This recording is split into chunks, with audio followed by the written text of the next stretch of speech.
Hello, everybody, and welcome back to the second session of Conexkt Days here, the virtual edition.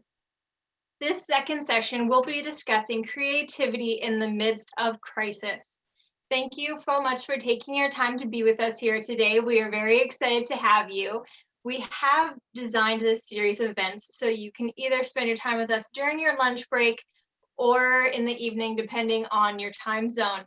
My name is Tiffany, and I will be your host for the week. I work at the intersection of events, marketing, and innovation, and design impactful experiences at Conexkt Canada. We do have a lot in store for you this week. Before we do get started, let's do some housekeeping items. On our website, conexkt.world/2020, we will have a listing of all of our speakers and their designated session times. Do be aware of the different time zones, as we do have Pacific time and Central European time on the website. You should have received an invitation to create your conversation starter profile. This platform is an excellent digital solution to foster one-on-one conversations throughout the week. I highly encourage you to use it and take some time to meet with other participants throughout the week. If you're at work or at home, we strongly recommend that you hook up your headphones to avoid any echoes. We also want to hear from you. There are Q&As throughout the sessions, so we encourage you to send your questions into the Q&A button below. We would love to hear from you and all of your amazing questions.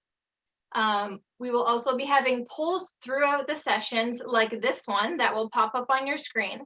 Why did you decide to join us here today? We're very excited that you did, but we would like to know what the driver was for you to decide to join us today. There will be a poll that pops up on your screen. There it is. Why was it that you decided to join us today? Hopefully it's not just because your boss made you. Let's see, we got a couple more coming in here. See what's coming up.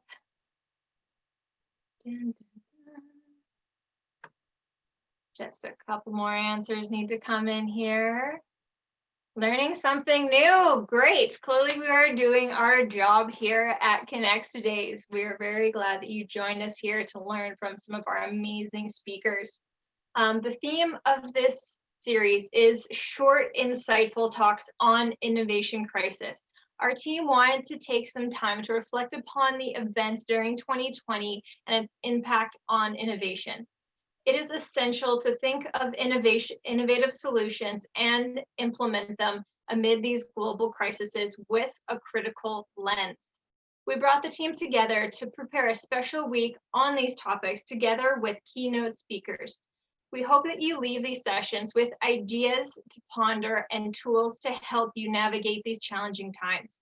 Here at the second session of day one here at Conexkt Days, we will have two speakers, Bonny, you, and Pascal Viglino, on our website. You can find our speakers as well as links to their LinkedIn profiles. So first, our first speaker of our second session, we have Bonny Yu, the designer of engagement at Conexkt. Welcome, Bonny. Hi, I'm so excited to be here, and this is honestly such a cool opportunity to be able to host a workshop as an intern at Conexkt. So yeah, everyone, welcome to Conexkt Days once again, and in particular, the Creativity in the Midst of a Crisis workshop. I hope you're all doing well, and I'm so excited to be speaking with Pascal and representing the Conexkt team and also all the other guest speakers. I think I'm going to dive straight into it, and I'm just going to share my screen, just get that set up. Okay. All right. Can everyone see my screen? Yep.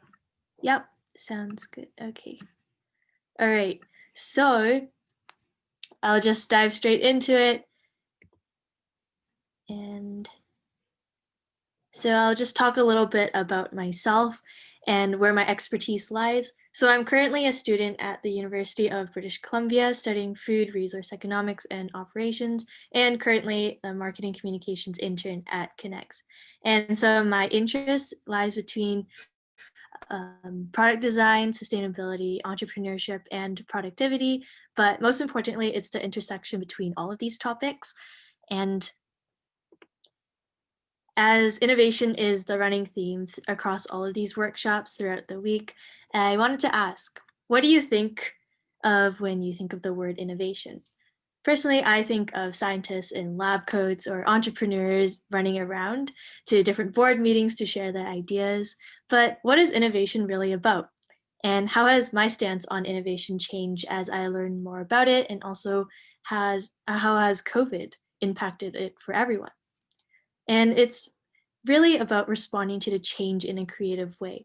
So either that's coming up with new ideas or improving current processes, just constantly thinking outside the box.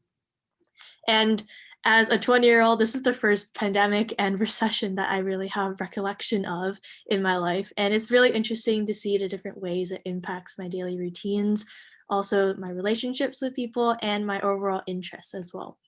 And if there was one thing I could attribute a lot of progress to because of this pandemic, it would be a lot of personal development. And that's because I've had so much time with myself. And also, I discovered where I really wanted to invest my time. And I discovered where was the best use of my resources for the new future as well. So, in terms of how businesses and organizations are adapting to this crisis with innovation, I did a little bit of research and I found some four things that businesses do. And I sometimes like to think of businesses as individuals. They're trying to navigate throughout this world. It's super busy competing for their wants and also offering their skills in exchange for other services. And we all want to build relationships, we share resources, but ultimately we can't thrive without each other. So, again, I did some research to see how businesses and organizations were adapting to this global event. And I found four things. So, adapting to the needs. As the environment around us changes, so do our needs. And for example, school being the biggest change for students, we all need virtual resources to exchange information and collaborate with others now. And one application I found to be extremely helpful was When to Meet. And this is basically where everyone writes their availabilities and then you can compare and figure out a meeting time. And this has become extremely helpful during these times just because everybody, all the students are spread across the world and trying to figure out one cohesive time to come together for a meeting is super difficult. And this platform makes it super easy for us. And secondly, it's identifying new opportunity areas. So a lot of the physical jobs are rapidly transitioning and are being replaced with technologies, but new jobs are opening up in place of those. And this is where innovation really thrives because it uses our creativity to come up with new solutions and adapt to the new world and the new normal. And it makes us think about how do we best channel our energy to create something meaningful for ourselves and for other people while being apart. Third one is building the foundation for post-crisis growth. So a lot of the habits that we have in place now, they could have derived because of the pandemic. So how can we use some of these new habits and adapt them to be integrated into our lives even after the pandemic is over? An example of this is prioritizing mental health and remembering to take breaks because sometimes the lines blur when you don't have to go to a certain space to work, or if you don't have hours or you just clock out and then you're done for work in the day. And also having the option to work from home so there's not any unnecessary meetings or trips to the office if you don't need to go. And last one is my favorite one is resource reallocation. So transit time. This was a time where I used to listen to podcasts or listen to music and zone out on the bus. And I did a little calculation of the time that I spent on the bus, and that was about 3.5 hours every single day, back and forth, and that includes waiting time. So I added it all up and I thought about it in a week. I basically spent a day just waiting and transiting. And that really shook me. And now that I've reallocated this resource, which is my time, to do things that I never really had the time to do, I actually created a podcast, which is something that I want to speak on, and how I kind of channeled my energy to creating something that is valuable and impactful for others. So yeah, this is a little bit about Back of a Napkin, which is a podcast that my co-host and I created. Um, so when we were sitting in our rooms, we were kilometers apart, we were connected via Zoom, and we decided to make a podcast because it was like the most amount of human interaction that we could have had during the outbreak. And there's not too much that we could have done with the sudden shutdown of coffee shops and restaurants and bars. And it was not really safe for us to meet up in person anymore. But again, that didn't really stop us because we still had our weekly calls together, and we created a podcast to fight our boredom or to like channel our energy to do something creative. And the ideation phase really stemmed from the fact that we had a similar interest in Spanish, and it was a language that neither one of us could really speak or read.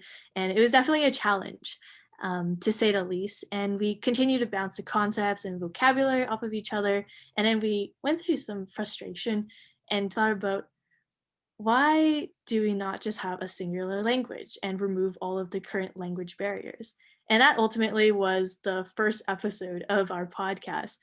And through various examples and stories from personal experience, professional expertise, and historical events, we decided to create an episode where we could break down the complex question and try to display it in a simple manner for our audience. And other topics, they go back to my interests, which is productivity, there's food, entrepreneurship, and sustainability. And we believe by asking these questions and speaking to professionals in the field, their insights can help promote curiosity and inquisitive thinking. And we try to deliver the content in an educational, up to a minute, alive and witty way to show these complex topics and really break it down so people can have a better understanding. And what we did is that we took action right away. And these are some clips, screenshots about what we've worked on. So on our left, we have Daniel Pauly, and he was a fish scientist that we interviewed not too long ago. And this is basically how our setup looks like when we're interviewing our speakers. And then we set up a Notion page where we wrote down all of our tasks and organized it that way. And on the right, we have Miro, which is another amazing tool to do collaboration online, where you can have virtual sticky notes. And yeah, we didn't really have any idea of what we were doing at first, but we just threw ourselves into the process with no expectations. Because when you are trying something new, which you don't have any experience in, it's best to go in there with no expectations so that you don't get disappointed. And although it's good to be consistent and to put in the work in order to see progress, we didn't want to make the podcast something that was considered work, and we wanted to keep it fun. So although throughout the summer we had 3-hour calls every like 3 times a week, so that was like 9 hours of calls every week, we often went off into tangents or just talked about life and got to really know each other while working on the podcast together. And this is part of innovation because this is the entrepreneurial rush that comes with creating something like a project and seeing your words turn into action and then seeing the impact it has on the community. And knowing that we put countless hours into this, shopping on Amazon for the right equipment and the mics, we got pretty creative trying to set up a studio in our closets in order to get the best sounds and to create our own pop filters with different cloths. Yeah, we tried everything to get the best sound quality. And again, we used Notion to organize a lot of our work into idea pages, speaker lists, workflows, and also branding. So that goes back to the third point here, which is marketing. And when we were sharing our project with everyone in our communities and groups, we invited all of our friends and family, people in our circles, shared it with our school program, and it got shared with the UBC community, which was pretty amazing. It was very nice to see that even though everybody was so far apart and we're in this crisis, we are all still together. And if you're going to create a project, you're going to have a lot of support there with you. So this is the beauty of social media, especially now. And that was through LinkedIn, Facebook, word of mouth, and Instagram. So we're still discovering a lot of things along the way, because this is essentially a learning journey, and all innovation, all projects, all creative ventures, they're all a learning journey. You can't know everything from the beginning, because that takes the fun out of it anyways.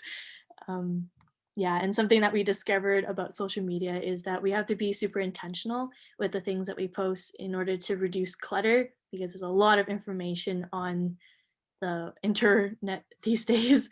And also, if you're going to create a project, definitely stay consistent, whether that be with work or with your production materials.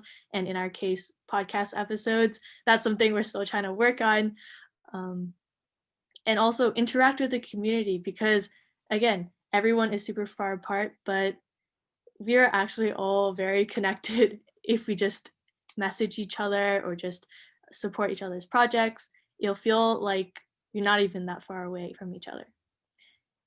And the last point is consistency. I'll wrap it up with this, which is basically intertwining any project or creative venture that you take on into our lives and with our other responsibilities. It's very important to make time for it every single week, even though it's a little bit, because it all adds up. And if you stay consistent, you'll see results. And hopefully in the future, for the podcast at least, we will learn to streamline the process so that we can make the process as efficient as possible and self-sufficient as well.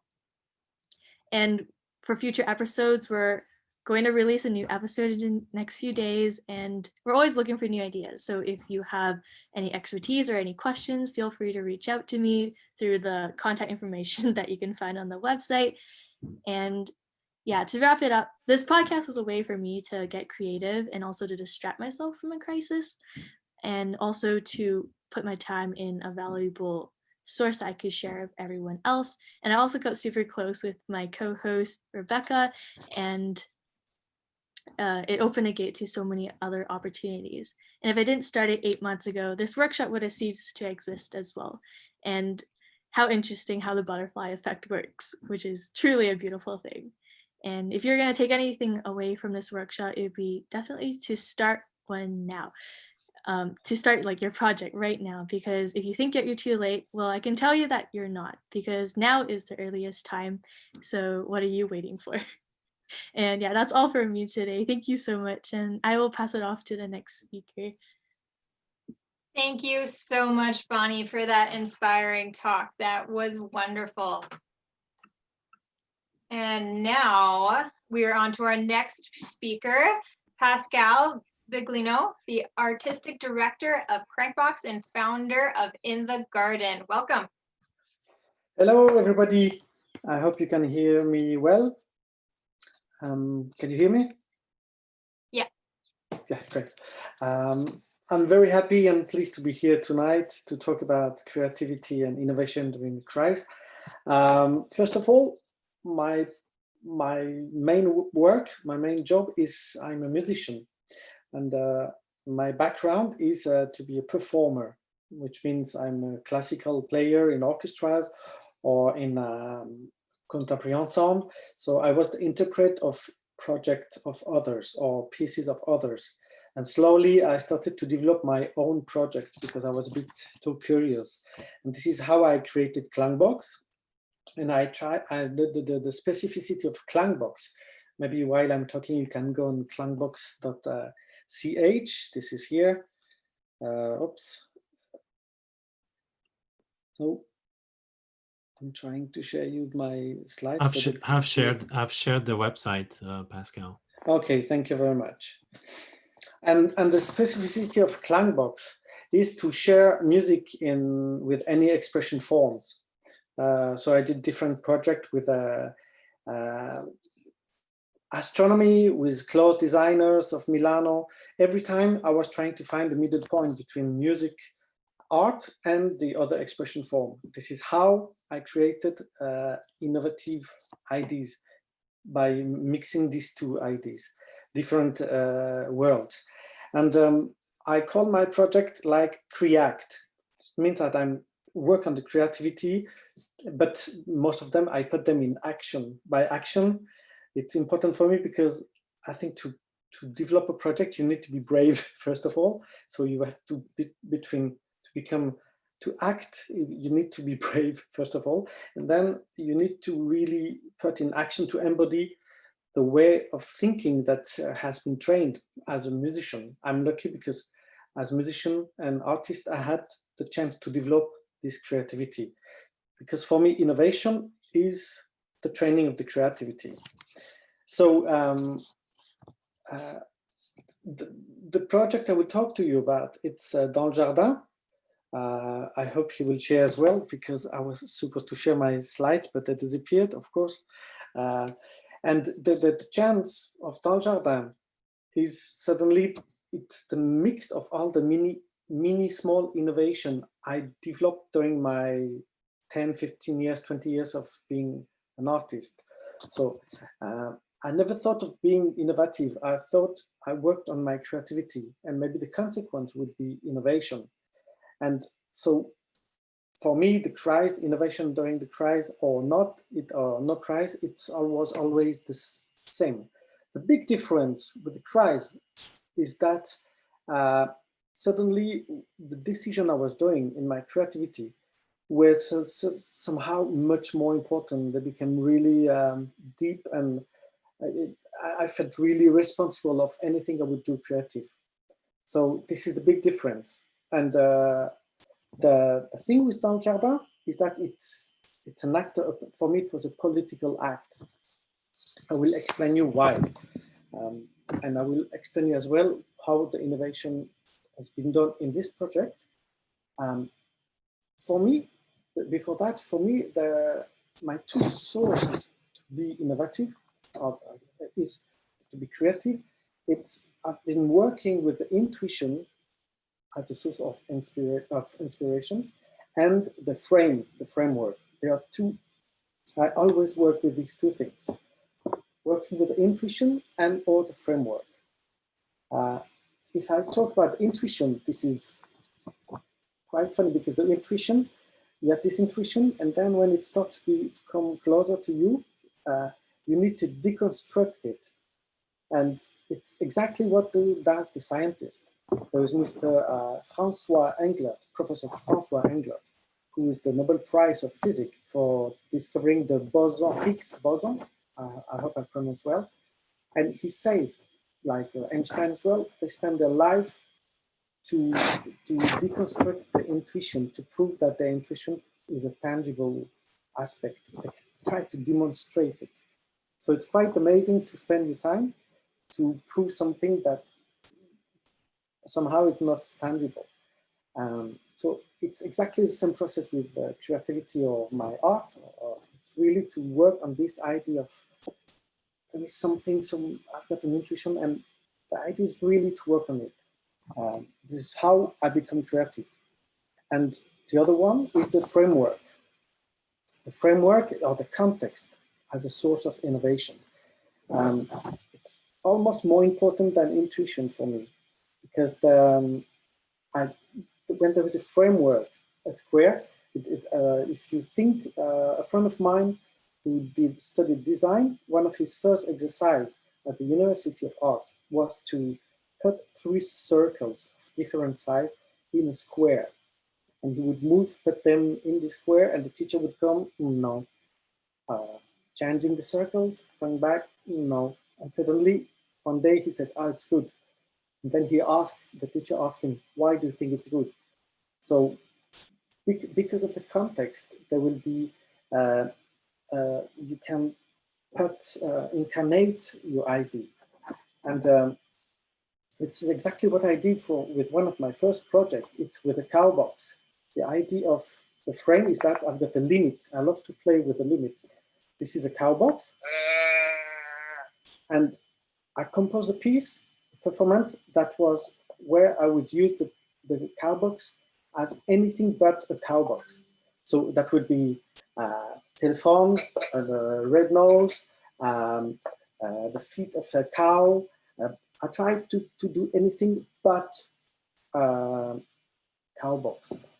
And this is how, with this frame, this context, this limit, by playing with the limit, I could develop something creative and to make explode the frame.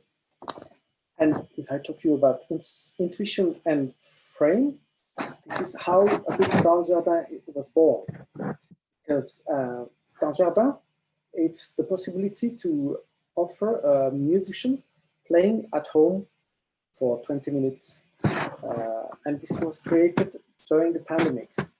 So when I say playing with the frame, the context, the frame was the pandemic, and the intuition was like, there is a gap I can use, I can play with, because it sounds like everything is closed, everything is restricted, but this gap, there is something to do. So I played with the restrictions. So it was confinement. So being creative was confinement. Okay, it was not confinement for us, it was half confinement. So we still could move a bit, walk outside the house or everything.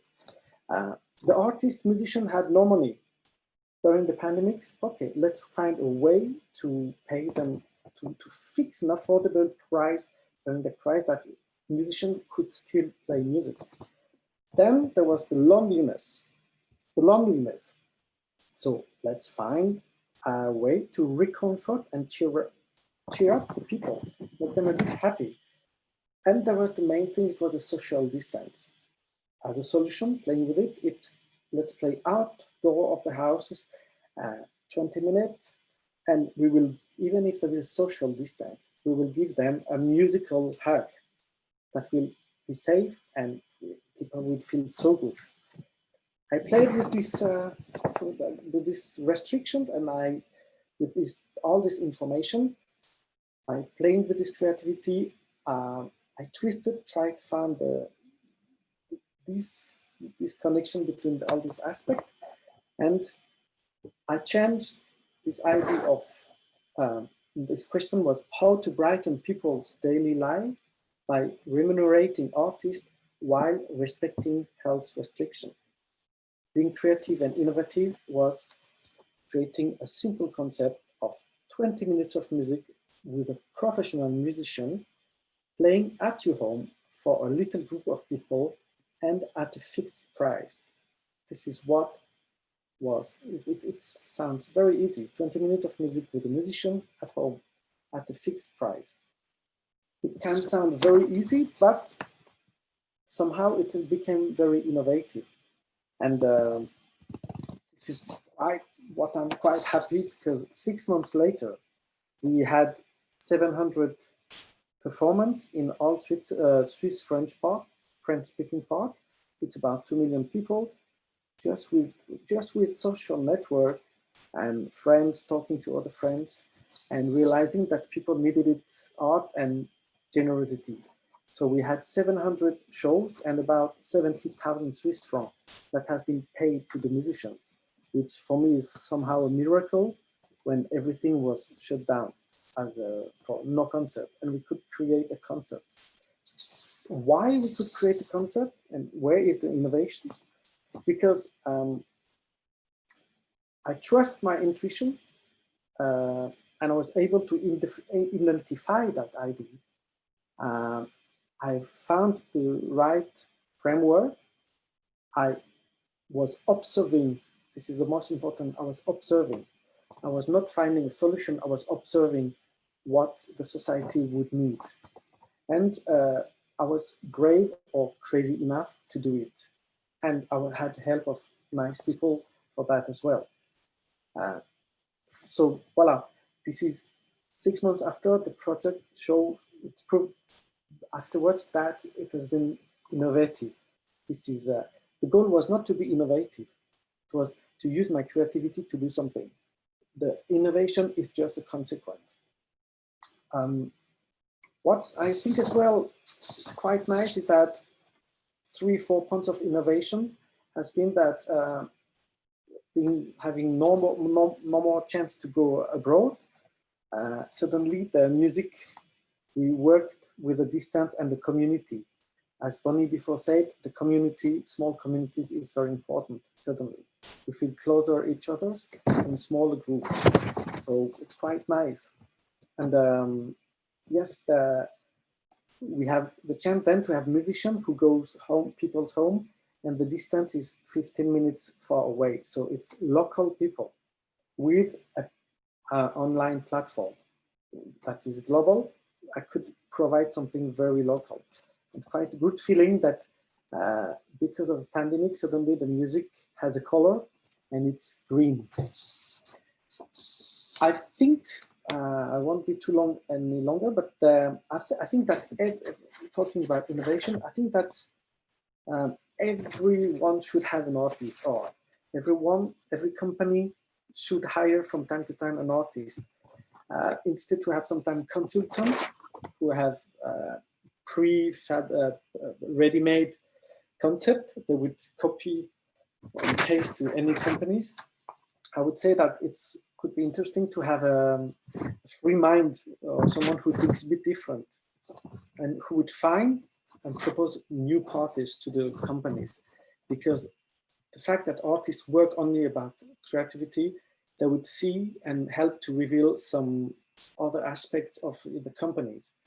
And it doesn't need to be big things. It's very important to not think that innovation like revolution, but innovation for one employee.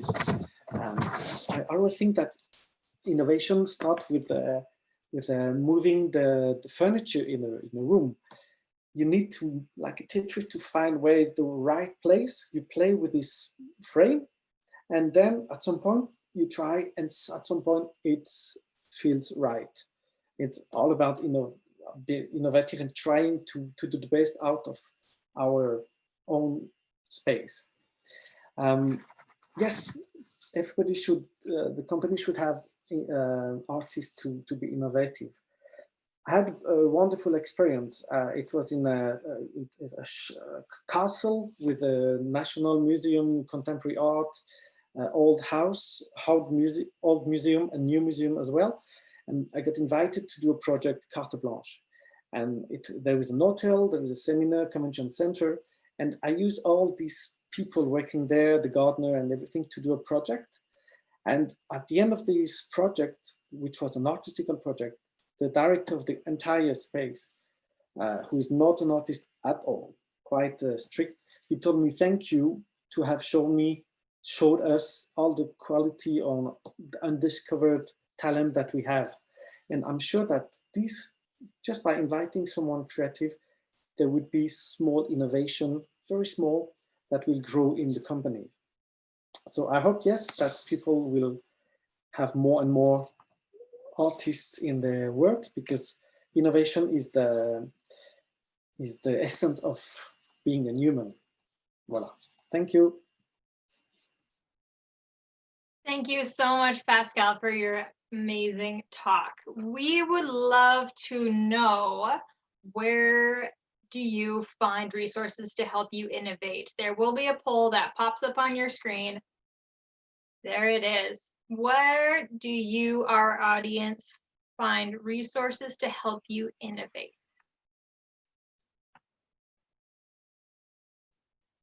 I'll wait for a couple more of the answers to pop in here. While we wait for the answers, we'll welcome back Bonny, Pascal, and Johan Rodui as the moderator. A couple more minutes till we get our answers. Remember that there will be a Q&A session, so make sure you send in all of your questions. Where do you... Looks like most of them are online, and then secondary coming my community. Great. I will let you guys take it over from here. Thank you, Tiffany.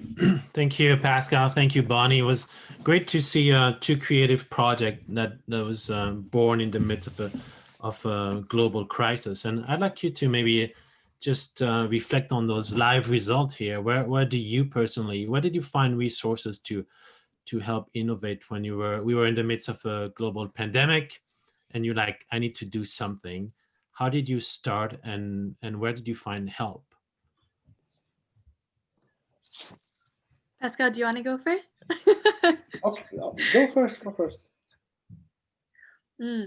I guess, yeah, inspiration wise, a lot of it stems from like being cramped up in your house, and then you would try to go online looking for different resources, like how a lot of people in the poll mentioned looking online, because when you can't go out in the physical world, you kind of turn into the online space and you try to see where you can find resources there. And also, like, there's a lot of different videos, a lot of different people that are also online that you can take inspiration from.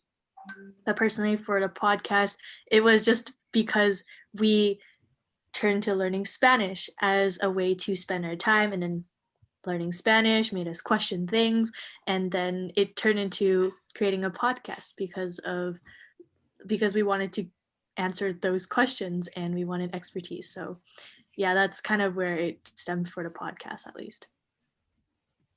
How about you, Well, Pascal? personally, for me it was frustration,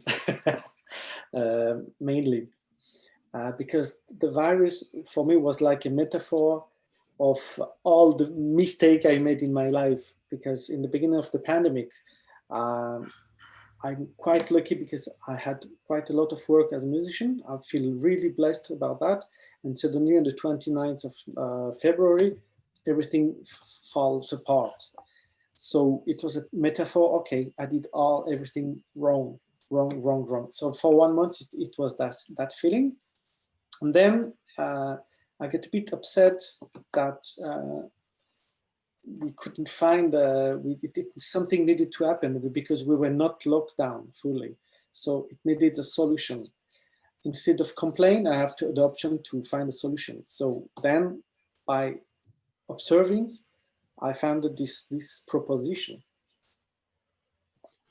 Yeah, I think that's where you mentioned that to be creative and innovative, there's a need to be brave, and I think that's what happened in your personal journey, where you say, maybe ironically, but maybe not, like the pandemic blocked you, and you're like, oh, choices I've made in my life, now nothing's happening. So you need to be brave as the first step. So I like to bounce back on we mentioned on the first panel about this fear of failure and fear of what people would say, and this idea of a safety net to help innovate.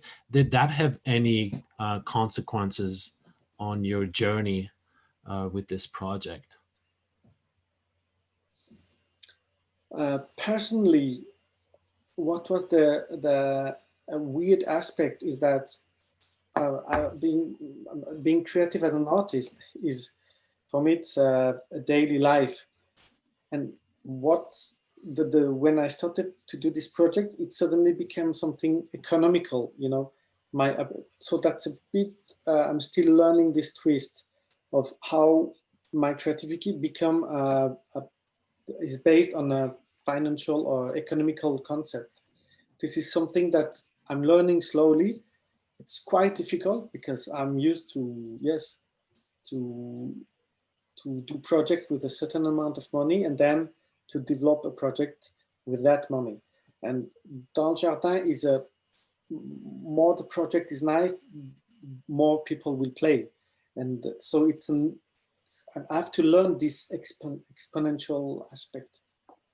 Yeah, because you did mention a company should hire an artist, and I think that's a good idea. But we have questions here that people are asking: how can you best manage creatives and artists in a company? How would you manage them? Maybe the key is not to manage them.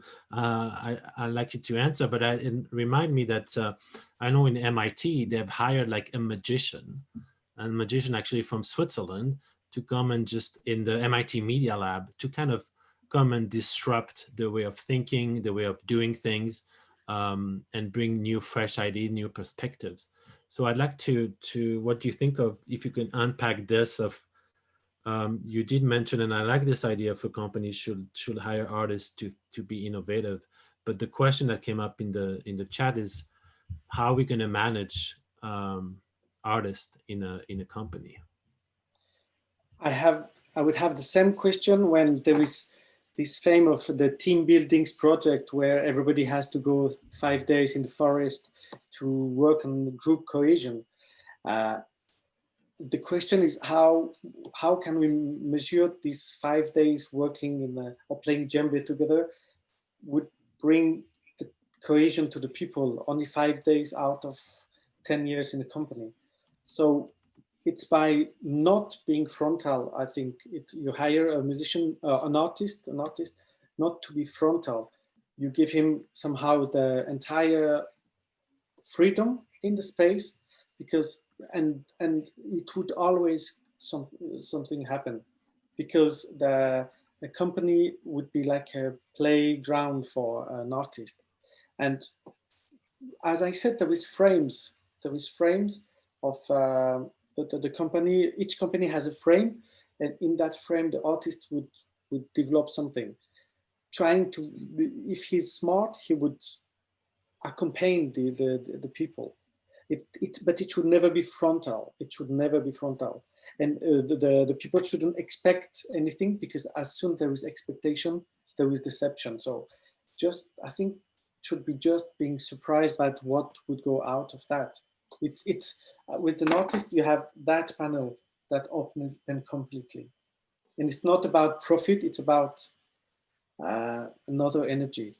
But that's a huge ask, I think, for a company that like to know things, right? They want to know and calculate what will happen. We always want to know numbers, know what will happen. And here you say like, hey, give me a blank canvas. So I think it will require a huge amount of trust. And I guess as an artist, you could, well, you already now have like a product that you've put on the market, right? The companies didn't wait for artists to collapse, so the risk is everywhere. Yeah, and I'm not sure that the artist is the most expensive of all. Yeah, and because another question that came up is like, how are we gonna measure like your impact? How are we gonna measure your performance, and how are we gonna measure that you've reached the goals? So how would that work in practice? Let's say Conexkt Canada is saying, hey, we need Pascal Viglino. We're going to hire you. How are we going to measure what you do? It's when I start a project, I never know the result, but the way is the goal. The goal is the way. It's about that, and I have no answer. I think more and more that it should be creative people. There is in many companies, but again, it's not about how can we measure creativity. It takes years, but as soon as someone in his work, small place, is able to be creative, some people didn't wait for artists to be creative in their own environment. So just need the trust that the artist will bring something at any case. It's not changing completely the company, but it's really small seeds that would be, we cannot measure that. Or maybe there is, but I'm not a specialist of the inquiries. Yeah, and I guess, that'll be the same if you hire someone else. There's that level of trust that you need when you hire someone. You want to trust that they're going to do a good job, and then they're going to deliver. And I've seen your work, Pascal, with Doesnt and Klangbox, and I think that you're right. You're into something when you say the company should hire artists to bring something different. And that's probably why the MIT Media Lab too have seen this and have used this for, and that's not for business, but for like research project, like scientific research project. I think that's a good point. And I think it's, if I can back and make the link with something Bonny says. She says she, at the beginning, she liked to work at the intersection of things. And it seems sometimes the artists bring that too. You work at the intersection of music and science, at the intersection of different concepts that sometimes don't match, and put them together. And I'd like, Bonny, if you could comment on this, because you mentioned it at the beginning in your bio. You say, "Oh, I'm interested in food entrepreneurship. I'm interested in my podcast and other things," but really was to lie at the intersection of things. So, is innovation always at the intersection of things? Any thoughts on this? Yeah, I think this is where my education from university it actually comes into handy. I definitely do think that innovation lies in between the lines, because sometimes you have to read between the lines in order to find answers, because if everything was predictable, everything would have been done already. And that's something that I kind of look for. And also, topics, they don't exist in silos, everything works together. And again, without one thing, then the other one can't thrive. Like, if you're going to be creative, money is going to always be involved. If you're going to try to make money, creativity is always going to be involved, and one cannot simply exist without the other. And that's one of the reasons why my interests lie in between it, because I like seeing the connections between and the conversations that happen talking about all of these topics coming together, and not simply just one topic in general. Like, yes, there can be a focus, but if you're only going to talk about that one thing the entire time, you're going to miss out on a lot of cool insights from other people that are working in different industries as well. And yeah, that's my take on it. Thank you, Bonny. And we have a question coming up, and so feel free again to send us question along the way on the Q&A box. And here there's a question that asks, does everyone have the capacity to be creative? Yes. Next question. What do you guys think? Is it something that needs to be taught, or go ahead, Pascal? What is crazy that it shouldn't.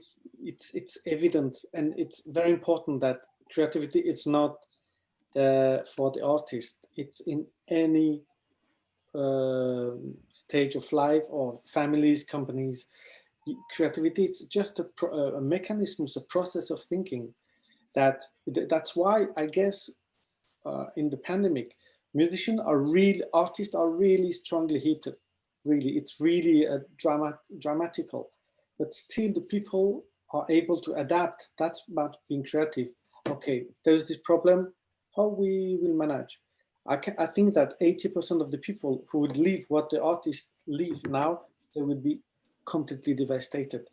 But ability to think and to find different ways of thinking, it's I don't want to say miracle, but it's so important in life. That's why even being creative in a company, it's not about doing art. It's just, it can be anything, any action in life, or in the work. Thank you. Any other questions? Feel free again to send it in the Q&A here. And if not, there was something I'd like to ask Bonny too. I'd like to kind of move back to this question. You said in your project you wanted to remove clutter, especially on social media. And how did you do this? Because I found it very difficult nowadays to launch a new project, to do something, and then there's all this social media, and then you just spend all the time on social media instead of working on the project itself. So how did you do this? Oh, technical difficulties. Oh, hi, you're back. So did you hear my question? Yes. No, I didn't. Oh, I was just jumping back on a comment you had at the beginning of your presentation, where you say in your project you wanted to remove clutter on social media. But how did you do this? Because in a way, we are in a lot of business model, or to get business, you need the attention of people. So you have all this social media that are there to give this. So But then we see, of course, that a lot of it is just a waste of time and waste of content. So what was your strategy there to make sure you were not just adding to the clutter? So part of creating the podcast was in order to condense as much information in the 20 minutes as possible. And because it was all curated, all the conversations were edited, like they were still raw, but all of the extra fluff, we cut it out so that we don't have to waste people's time and that they can get all of it in one package. And we are very intentional with our posting schedule as well, so that we're only posting when we have something to share or to like add value to someone else's life, and not posting just for the sake of it. And as mentioned in many conversations I've had, The Social Dilemma is a really good documentary that talks about being intentional with using social media, and we definitely channel a lot of the values from that documentary into the way that we market online, on LinkedIn, on Facebook, etc. Nice, thanks. And I think this will touch up on I think Thursday on ethics and innovation, because I think it brings ethical questions. And so I will have a last question here. You mentioned, Bonny, too, that you were in an entrepreneurial rush to create something. So in a way, you both created this project during the pandemic, and that's a question that came up from the chat. Both of your projects were set up during the pandemic, and something beautiful came out of this horrible situation. So do you think it'd be possible to recreate this type of context to make innovation emerge? How would that look like? Because I think a lot of agencies or companies, they're like, oh, I want to be innovate. What are the what should be created to make innovation come out of this? Pascal, do you want to go? Yeah, I think that if a company say let's be innovative, there is a step. There are one step to ahead. Before to say let's be innovative, let's think about what of the frame. What do we want? And from that starting point, let's develop something, but not let's be innovating by emergency. It's let's find out what is the frame and the intuition we have. Put a step back and really clear up the idea. If there is the urge of being innovative, it's a danger to create something that is I feel not how could I say it, not it's something ephemeral or like useless or not sustainable. Not useless, but superficial. The goal of companies is not to be innovative. First, it's to have a good product. Let's do something good and work on develop this product. And by thinking differently and playing with what we have, then the consequence is an innovation for me. But let's be innovative. It's like I feel it's something forced. Innovation is a consequence for me. For me, innovation is a consequence of a training creativity. Yeah, I think you're right. And often, I mean, what innovation is, you have a problem and you have to solve a problem. And in every pitch or business pitch, startup pitch, whatever, it's always like the main question, hey, what problem are you solving with this?